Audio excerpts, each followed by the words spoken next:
Fé e ciência são compatíveis? Será que seria possível uma pessoa ser um verdadeiro cristão e um verdadeiro cientista sem deixar que essas ideias se confrontem o tempo todo? Ou será que é impossível e que sempre a ciência iria atrapalhar a vida religiosa ou vice-versa? Hoje a gente vai conhecer a história de um cara que foi exatamente o oposto disso, que juntou fé e ciência e conseguiu marcar a história da humanidade.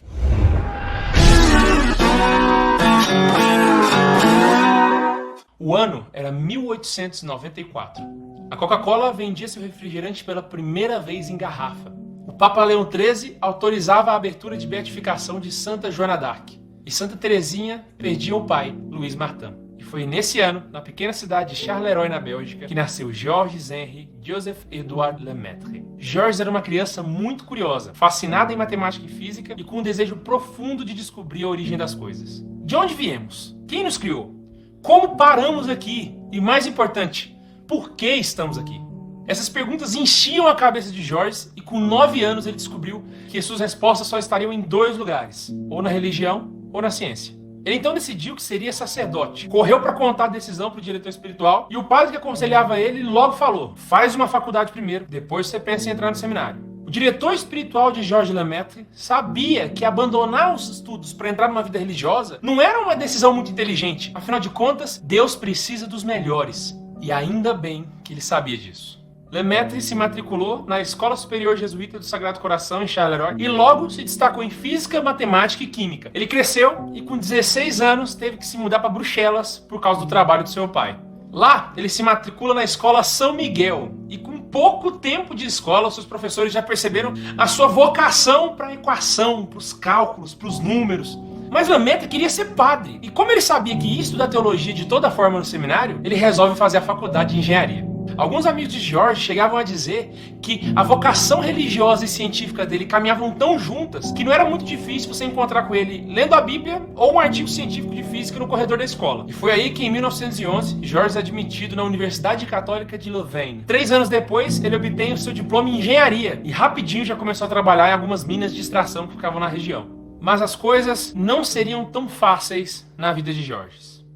Em 28 de junho de 1914, o príncipe da Áustria, Francisco Ferdinando, é assassinado em Sarajevo, estourando assim a Primeira Guerra Mundial. Lemaitre repentinamente se viu obrigado a abandonar os estudos e a servir como sargento no exército belga. E o seu trabalho na guerra foi tão complicado e ele viu tantas coisas grotescas nesse período que ele começou a refletir sobre a sua vida e o papel dele nela. Foi nesse período que ele foi condecorado com a Cruz de Guerra pela sua valentia. Mas a vontade real de Lemaitre já estava no seu coração. Lemaitre queria ser padre. E a guerra reforçou essa certeza no coração dele. A guerra acaba e ele, convencido dessa decisão, ainda sem entrar no seminário, inicia os seus estudos de filosofia. E enquanto ele estudava Santo Tomás de Aquino, ele aproveitava o tempo que sobrava para fazer uma tese de doutorado em matemática. O pequeno Georges estava preparado. E a partir dali, dava o seu sim para a grande missão que Deus tinha reservado para ele: a de se tornar um sacerdote da Igreja de Cristo.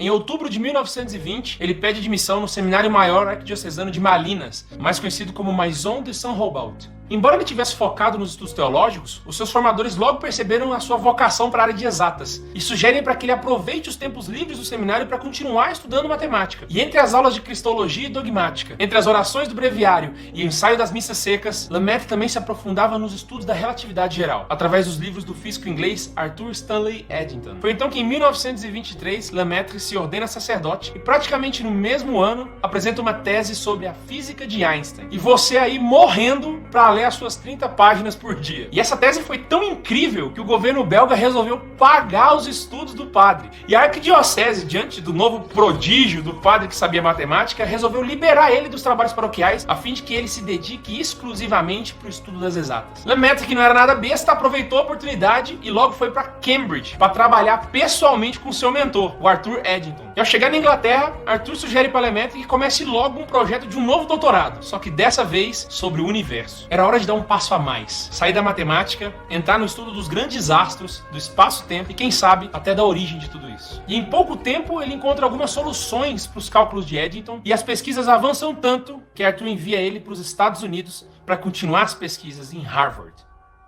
o padre Lemaitre desembarca nos Estados Unidos a fim de continuar as pesquisas de Eddington. E como ele já ia passar um bom tempo no país, ele resolve se matricular no curso de doutorado em física no MIT. Foi nesse período que Lemaitre conheceu uma série de grandes físicos, entre eles um que seria muito importante na sua carreira, Edwin Hubble. Hubble foi responsável por descobrir que existiam outras galáxias além da nossa, e também foi homenageado pela NASA, que deu para um de seus telescópios o nome de telescópio Hubble. Ele também foi importante para uma outra pesquisa que eu vou falar um pouco mais para frente no vídeo. No verão de 1925, Lemaitre volta para a Bélgica e é nomeado professor da Universidade Católica de Louvain. E 2 anos depois, ele defende a sua tese no MIT. E é exatamente nesse momento que a vida de Lemaitre vira de cabeça para baixo. Já como pesquisador, Lemaitre começa a trabalhar em cálculos que especulavam sobre a possibilidade das galáxias estarem se distanciando uma das outras. Seus cálculos concluíam que as galáxias se distanciavam tendo como referência um ponto em comum no universo. E foi com base nessas observações que Lemaitre pensou: se as galáxias estão se afastando, significa que no passado elas estavam mais próximas umas das outras. E se voltarmos muito no tempo, é bem provável que em um certo momento, todas elas estavam unidas em um único ponto. Para esse único ponto, Lemaitre dá o nome de átomo primordial. A teoria parecia perfeita, ela fazia todo sentido, mas por melhor que ela fosse, havia um obstáculo imenso que ela tinha que enfrentar pela frente. Naquela época, a comunidade científica acreditava que o universo era estático e que ele não tinha um começo e nem um fim. A teoria fazia certo sentido e ela era reforçada por um físico que tinha mudado a história da ciência. O nome dele era Albert Einstein. Filosoficamente, o universo de Einstein era como o próprio Deus, sem princípio e sem fim, o próprio alfa e ômega. Agora imagina se após Albert Einstein, um dos maiores físicos de todos os tempos, propor essa ideia de universo, chegasse um padrezinho católico dizendo que ele estava errado, que na verdade o universo estava se movendo e que ele teve um princípio e que coincidentemente essa teoria corrobora com a Sagrada Escritura e com a filosofia de Santo Tomás de Aquino. A briga ia ser muito desproporcional e a chance do padre sair derrotado era imensa. Mas Lemaitre não era de desistir. Ele tinha aprendido na Primeira Guerra Mundial e também com a sua vocação que a gente tem que lutar até a morte por aquilo que a gente acredita. E foi então que Lemaitre propõe sua teoria, a teoria do átomo primordial. Os seus estudos geraram algumas discussões no ambiente acadêmico. E em 1927, acontece na Bélgica um evento que reuniu os maiores nomes da física e da química da história, a famosa Conferência de Solvay. Esse evento reunia nomes históricos, entre eles Schrödinger, Bohr, Heisenberg e o próprio Einstein. E lá no meio estava o simples padre Lemaitre. E foi nesse dia que ele e Einstein se encontraram pela primeira vez. Durante a conversa, Einstein comentou que tinha já lido alguns textos de Lemaitre e depois disse para ele: seus cálculos estão corretos, mas sua compreensão da física é abominável. Obviamente não era só o Einstein que pensava que as ideias mirabolantes do padre eram inaceitáveis. A comunidade científica pensava a mesma coisa. As suas teorias pareciam que estavam condenadas ao esquecimento. Seria talvez o Lemaitre só um entusiasta? Será que ele teria proposto uma teoria furada e que de tão inaceitável ia ser esquecida com o passar dos anos? O tempo passou e a comunidade científica claramente dava preferência para a teoria de Albert Einstein. Afinal de contas, as evidências estavam com ele. E o criador da teoria da relatividade não era um cientista qualquer. Em alguns momentos, a teoria do padre Lemaitre chegou a ser até motivo de piada. Certa vez, numa entrevista à rádio BBC, o astrônomo Fred Hoyle diz que é insano pensar que o mundo e o universo teria sido criado de um grande boom, ou em inglês, um Big Bang. E foi aí que o inesperado aconteceu. Dentro do telescópio Hooker, nos arredores de Los Angeles, o astrônomo Edwin Hubble observava as estrelas. E com base nas medições do desvio para vermelho das galáxias que ele observava, ele não somente viu que elas se distanciavam, mas conseguiu calcular a velocidade com qual essa separação crescia. Hubble acabava de observar o que Lemaitre tinha calculado. A teoria do átomo primordial não era uma alucinação religiosa. Enfim, o padre estava certo.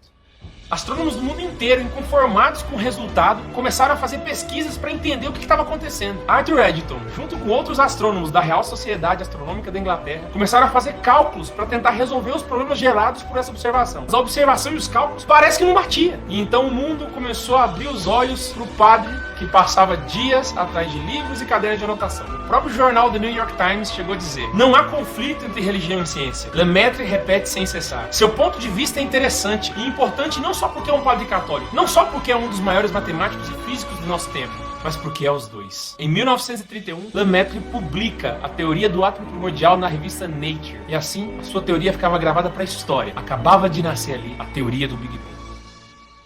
2 anos depois, Lemaitre e Einstein são convidados para palestrar em alguns eventos na Califórnia.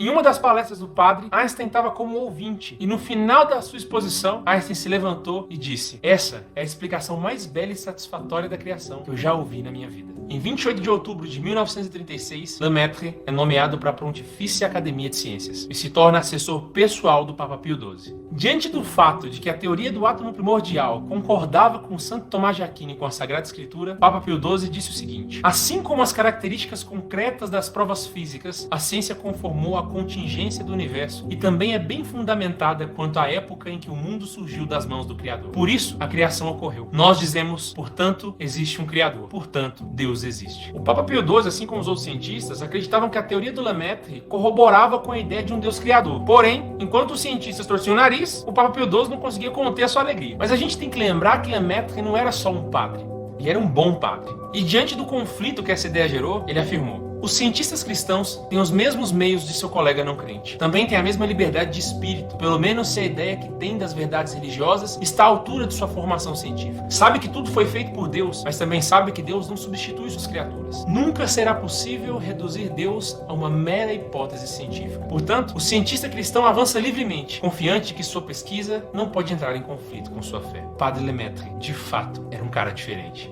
Após esse fato, no ano de 1960, ele se torna presidente da Pontifícia Academia de Ciências. E se você acha que acabou, tem mais uma coisinha para ver. 5 anos depois de assumir a presidência da Pontifícia Academia de Ciências, os cientistas Arno Penzias e Robert Wilson descobrem a radiação cósmica difunda em micro-ondas, um eco da origem do universo. Em resumo, um som do Big Bang. A evidência mais forte até hoje de que, de novo, o padre estava certo. No ano seguinte, em 20 de junho de 1966, após esse incrível presente, Deus chama Padre Lemaitre, o pai da teoria do Big Bang, para observar o universo mais de pertinho, para observar do lado dele, o verdadeiro pai do Big Bang.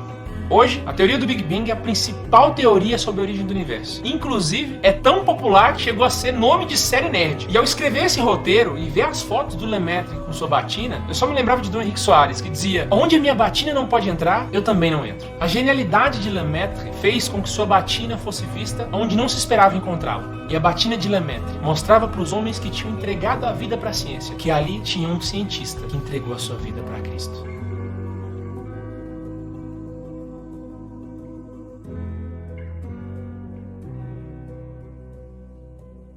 Qual dos seus amigos você acha que deveria assistir esse vídeo? Compartilha com ele e assim você se torna missionário junto com a gente.